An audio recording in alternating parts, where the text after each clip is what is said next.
Hello again. It's Friday, April 15th, which means this year they extended the deadline to the 18th. And as you can see, I'm in my car. I'm waiting for an order and my phone here. Waiting for them to send me another order. Grubhub. Anyways, basically the whole thing I've been talking about, it's one of those conundrums. We're in an election year, and I've been talking about these issues going all the way back to junior high school days. They're strong issues. They're polarizing issues, and it's hard to talk about these things openly, and that's why I'll talk about them on here. Because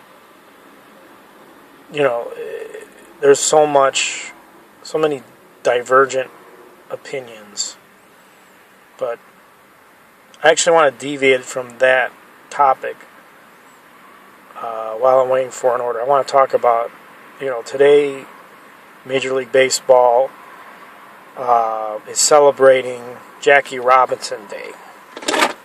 And I know it was April 15th, because that's the day that everyone's wearing the number 42, which was Jackie Robinson's number when he played for the Brooklyn Dodgers. And I want to look up the exact year. I think it was 1947. But let me verify that. Maybe it was 1946. I'm not exactly sure. Let's see, Jackie Robinson Day. Let's see what it shows up here. Wikipedia. Okay, yeah, it was Jackie Robinson Day, a traditional event which occurs annually in Major League Baseball, commemorating and honoring the day Jackie Robinson made his Major League debut. April 15th was opening day in 1947. Okay, this is important for me to talk about, because something else. It was in 1997 was when Shea Stadium, which was, the closest ballpark to where Jackie Robinson first played, they had an event on April 15th, 1997. And then at some point, I'm not sure, every major league team, I think, that decided to retire his number. But the point is, I lived in 1997 at the time, the 50th anniversary of Jackie Robinson.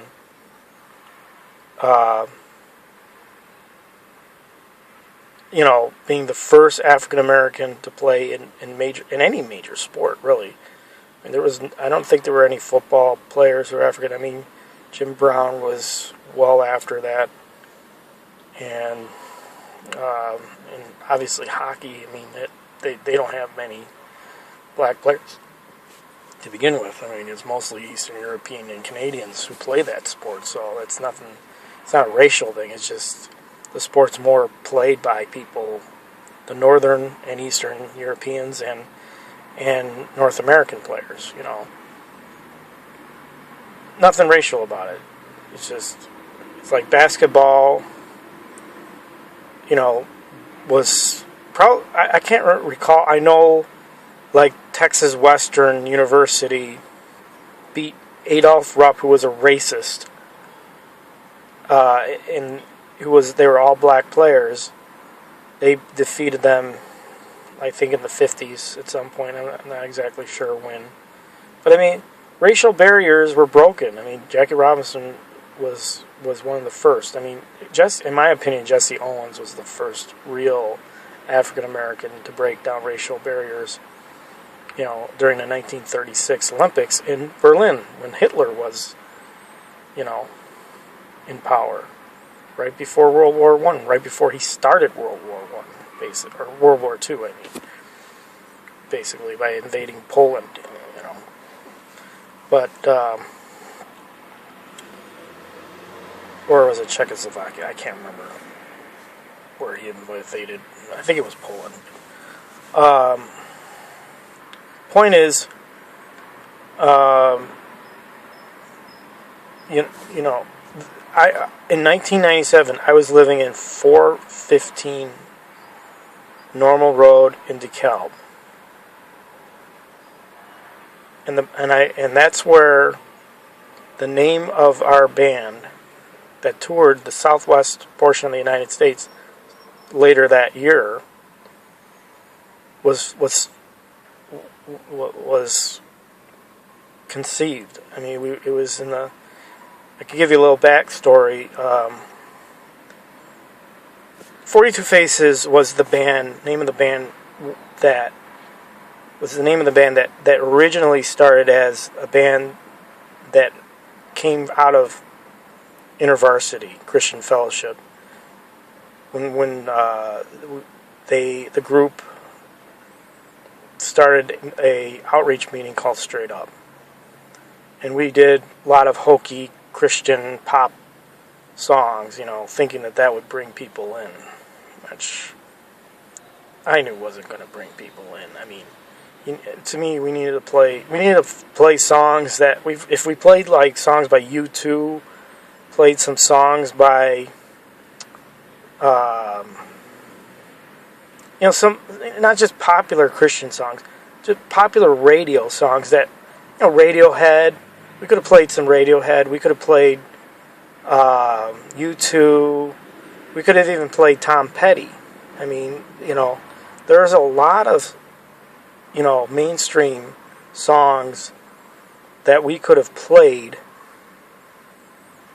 that would have been relevant to people who, may want to understand what Christianity is about. I mean, either people who grew up and just didn't accept Christianity, but still might be from an intellectual perspective. If they're true intellectuals, they would actually want to investigate it, right? It's like, look, I read about all kinds of other religions, and let's see if I have to cut this short. Not yet. Dispatcher sent me something here. Hold on a second. I gotta see what this is about. So, let's see, what's he saying? Lawmakers, here. Let's see, he's sending me something about lawmaker proposes taxing Illinois residents for miles they drive. Oh, I'm going to talk about this. Illinois lawmakers are considering a bill that would tax drivers by the mile. Oh boy, revolution. You want to start a revolution? Let's start a revolution. If this happens, I'm starting a revolution. I'm going to text this back. If this happens, I'm starting a revolution.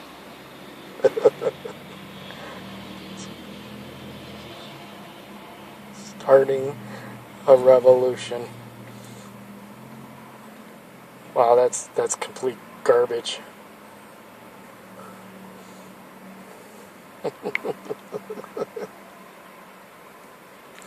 And that's Illinois. I mean, you want to talk about BS right there. But anyways, basically, we didn't have many people show up. We did it at the music building, where we had InterVarsity meetings on Thursdays, and then we'd have the straight up meetings. That's all the stupid name.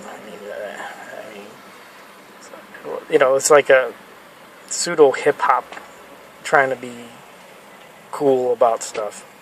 But point is, I'm in my car, so I'm a little conscientious of people maybe watching me, but that's okay. Point is, Um, you know, you know, if you're going to do something to try to reach people, I think you got to be more aware of what, just don't play popular Christian songs. That's why, I brought in like 2 songs that weren't as popular, but rock. If we're going to play Christian songs, let's play some good Christian music, like I brought in a song that, DeGarmo and Key, Armed and Dangerous, which was kind of a hokey song in itself, but had a really kick-ass bass beginning. That's why I wanted to play that song. I'm a bass player, so. But also Bloodgood, All Stand Together, is a good song. It was a good song that I thought had wide range of appeal, that also was a good rock song.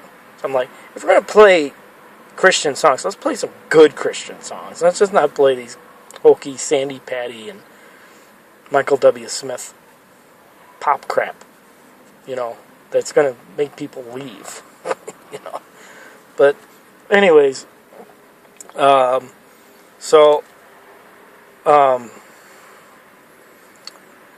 point I'm making is like that we also had those meetings in Cole Hall where that, and I'm 75% sure, because there's 2 large lecture halls there, and I'm pretty sure we had the meeting in the room where the massacre happened on Valentine's Day 2008.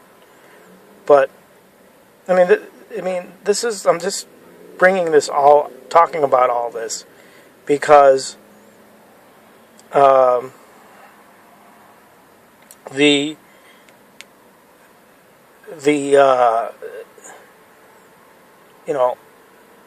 we lived at a house the address is 415 Normal. Okay, think about this. 415 Normal. And the name of our band was 42 Faces. And on the 50th anniversary of Jackie Robinson's, was April 15th, 1997. And that was the year that we went on the road. So, I'm a numbers guy, so I'm not sure about if this was done intentionally by our sound guy basically came up with the name. And we came up with 42 generations between Abraham and Christ. At least in the Bible, that's what it is. It's 42 generations. That was kind of the rationale of the name 42 Faces. But that's on our record, Escaping Normal. We called it Escaping Normal because we were going on the road, leaving the house, the shack that one guy called it. But I've ever since I discovered that Jackie Robinson played his first day in the big leagues was April 15th, 1947, and it was 50 years almost to the day that we changed our name to 42 Faces. I'm not sure if the guy who came up with the name was aware of that. That's why I'm bringing this out, talking about this now, because it is kind of interesting that something like a big event in history, and you had 8 white dudes, maybe inadvertently paying tribute to this event. That's really what I'm trying to say here. Because if it was up to because had I known about this, I would have said, let's use that as the reason. Let's just say it's a tribute to Jackie Robinson. Yeah. Yeah. And his response to mine, my if this happens, I'm starting a revolution. Yeah. And his response is, or moving, yeah. Yeah, I might end up moving too. You know. Because, I mean, you know, we can't, I mean, it's tough enough to, you know, the Illinois taxes are great taxes, and, you know, the way things are being set up here, it's really getting absurd. But, like I said, you know, trying to talk about two things at the same time here. But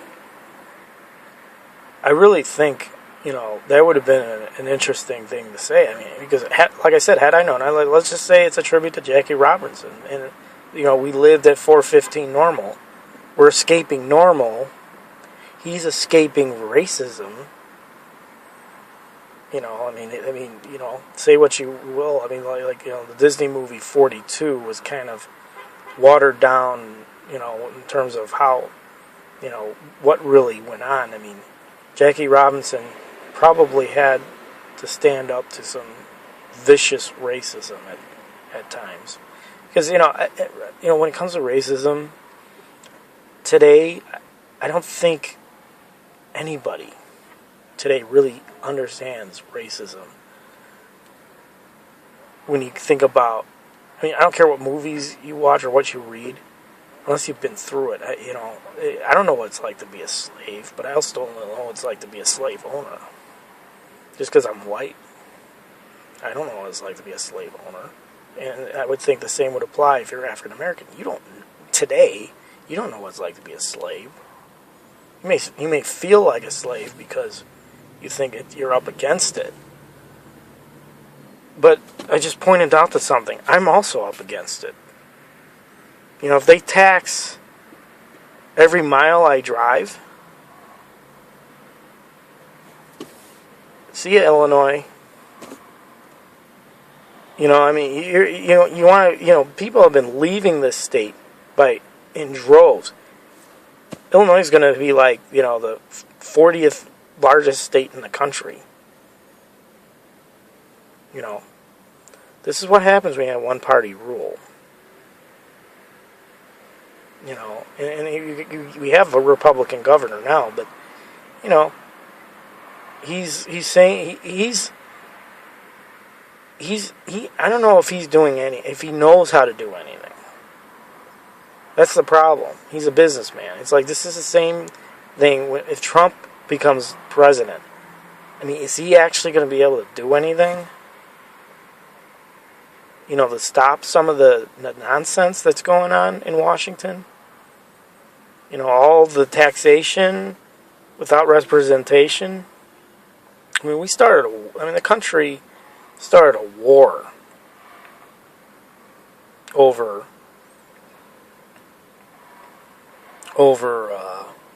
taxes. A tea tax. A tax on tea, for crying out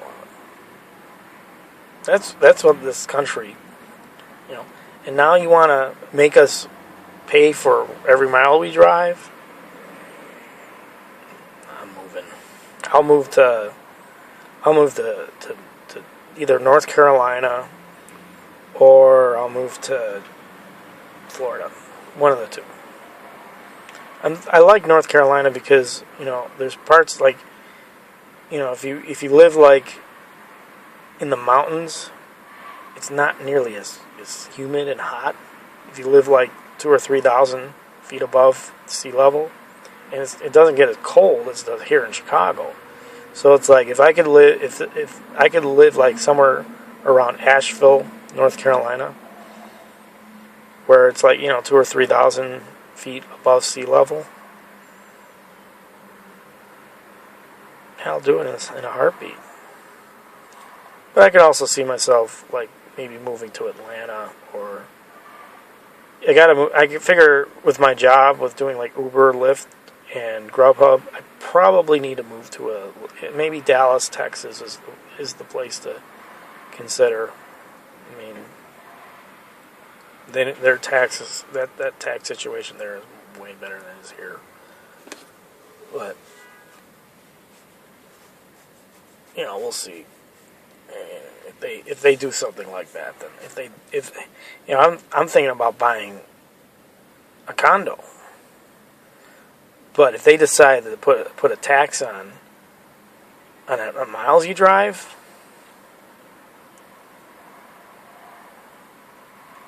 I mean, that could do me in. Then I have to really reconsider, where I'm going to live. But I just wanted to say something about the fact that the band I played in may have unknowingly paid tribute to Jackie Robinson. We lived at 415 Normal Road. We named our band 42 Faces around the time. It might have been in the summer that we renamed the band, but it was around that time. Somewhere between March and June or July is when we renamed the band.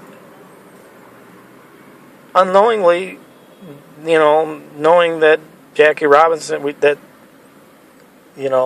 his number was 42. Because I don't think it was widely known that his number was 42 at that time.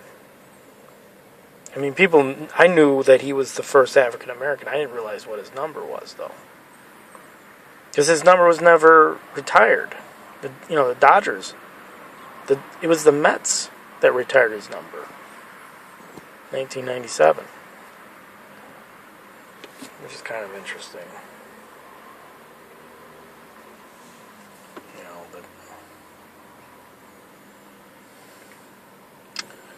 So, kind of glossed over two topics today, and I just want people to know that theendsoфtheearth.com. I've made a decision today. I think I'm going to launch the Ends of the Earth sooner rather than later. Theendsoфtheearth.com. I decided I'm going to map it on WordPress. It's only right now I have a HostGator account. It's costing me $8.95 a month. And WordPress will map it. If I do this, I can set it up as a blog on WordPress for $13 a year. So I'd save a lot of money. So I might end up trying to turn that into a little business too, because if the state's gonna tax me on every mile I drive, I need to find a way to make some money. Without, because my dispatching job today, I found out, well, I've known for a while, but I actually finally got word from someone from the company I work for.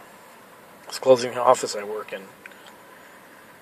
And so, I'm going to have to figure out how to replace that income, because I'm going to lose 10 hours a week. I'm going to lose over $100 a week. And, I'm going to be doing Grubhub. That's the company I work for. I'm going to be doing that as a driver. Plus, I'm going to be doing the other company that's a subsidiary of Grubhub right now, because they bought. See, a lot of changes have happened over the last 2 years, and it's a reflection of what's going on in the country by and large.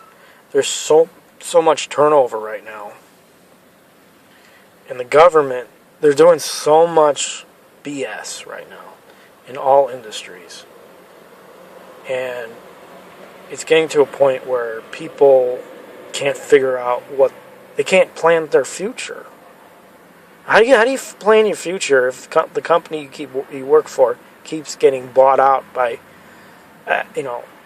X company, Y company keeps, you work for C company, and it gets bought out by B company, and then that B company gets bought out by A company, the letter A company. And then double A company comes around, they're going to buy it out, and then triple A, and on and on and on. So it's like, how do you figure out your future if you can't figure out who you're going to work for in the next 5 years? Like people say, you got to have a 5-year plan. How do you have a 5-year plan if you don't know who you're going to work for in, over the next 5 days, 5 months. It's impossible. And so I've taken the conclusion I got to figure out how to take control of my life, my work life. And what I'm seriously thinking of doing is just driving for like multiple companies. And if one decides to fold, then I replace it with another. Like that's what I'm thinking, at this point. And then what I'll do is try to use my blog site, theendsoфtheearth.com, as another way to bring money in. I'm not sure yet how it's going to happen, but like Alex Jones, he on his site he sells health products basically. I'm not going to sell health products, probably, but I what I might do is I might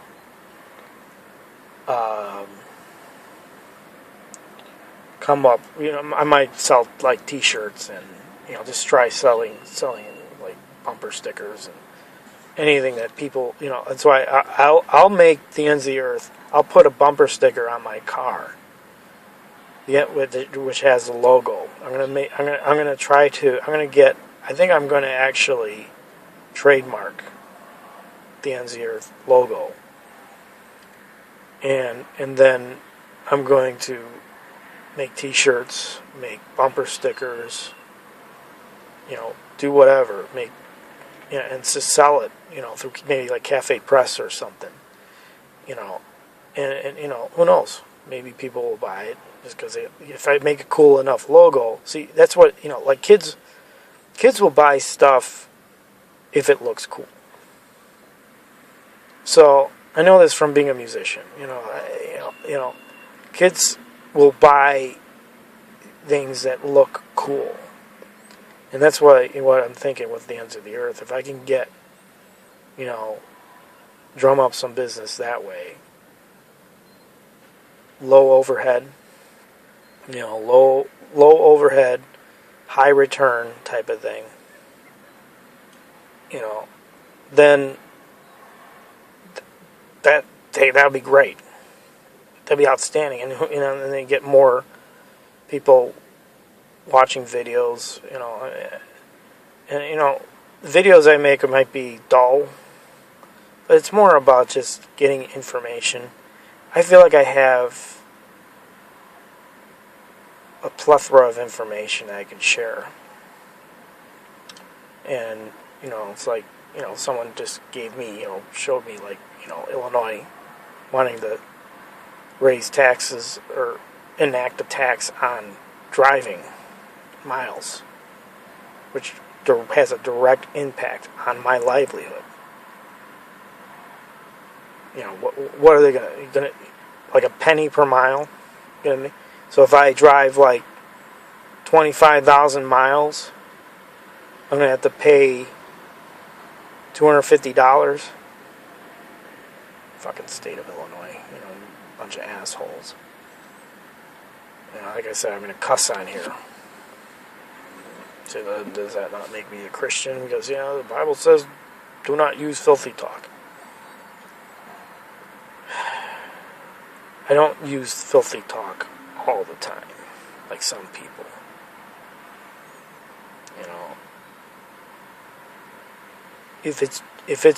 If I use filthy talk, it's because it's being directed. It's basically to diffuse the hate that I have for these. What? I'll say that at times to like make people not, angry. But I'm a very angry person when you talk about Illinois politics. Because I worked for the government for about 2.5 years. 2.5 years. I worked as a I worked as a municipal employee, as a intern for about 6 months, and then I was a state employee for almost 2 years. And so I've seen the ugly side of how the sausage gets made in this state. And it was at that point when I first started working for the state, when things started going downhill. That's when it really started to go down. When Blago took office. Because, George Ryan, he did whatever, the state of Illinois is notorious for politicians getting put in jail. I mean, that's what's Illinois, Louisiana kind of share that mantra. But the point is that, George Ryan wasn't doing anything to hurt the whole state. He was just doing... It's because of what happened with the... a family of 6 got killed, and, the people that...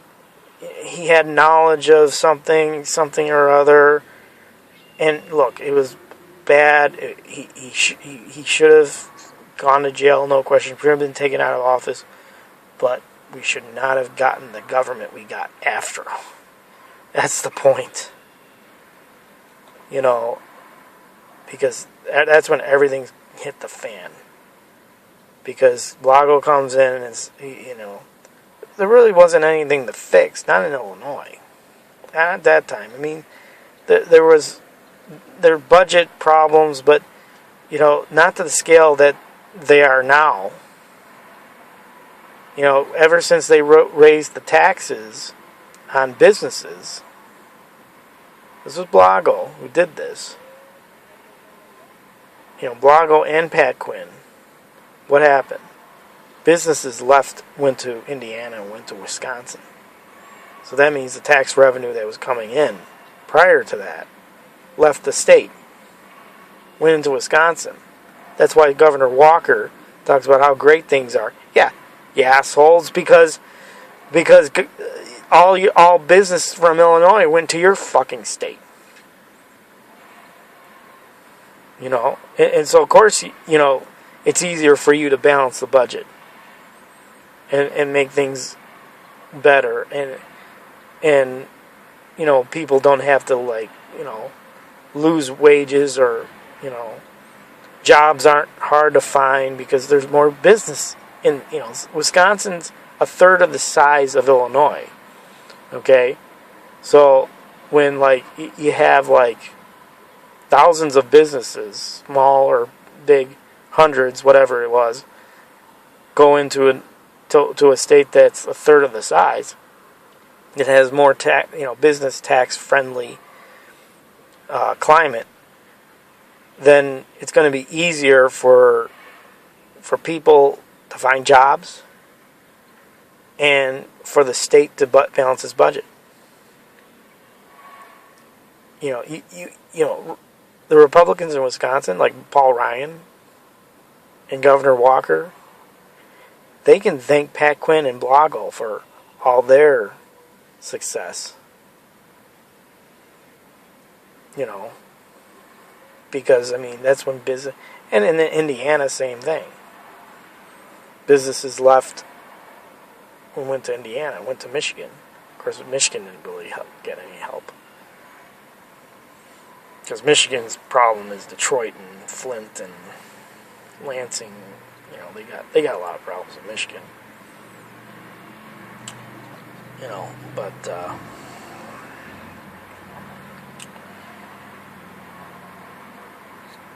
I don't know what's going to happen. Like I said, I plan on buying a condo. I do. Because I need to move. Because the apartment the complex I live in now has, they enacted this policy which sucks. It's totally ridiculous. I got gypped on it a couple of times. I had my car towed a couple of times because I forgot to put a piece of paper on my dashboard. That's what I mean. I finally figured out what happened. I really don't want to get into too much detail, but this world is not on your side. That's what I know. I've known this for a long time. It's a fight. You have to keep fighting. It just is. And I'll keep fighting. That's why it's getting harder. It's not getting easier. It's for me. It goes back to pretty much right when I started working for IDOT. It's been a struggle. It's like it's supposed to be like you're supposed to like when you start working, you're supposed to kind of be able to grow into your job, and you're not always going to like your job, but it used to be better. It used to be, I talk to other people, it's like, when the economy was better in the 90s and the first half of the first decade of this millennium, housing market was better, and that's really, the housing market, when that bubble burst, that's when things really hit the fan, because, these third-party mortgage lenders were giving people who didn't even have a job, didn't have any kind of income coming in, they gave them mortgages, $200,000, $300,000 homes, 30-year mortgages, but they weren't working. How are they going to pay them? You have to do like checks on these people. In my case, I'm looking for like just something that's like $120,000. Get a 15-year mortgage, with like a 2.8 to 3.3 APR, fixed rate. Now I'll have to pay, probably, $1,000 in property taxes and maybe $1,500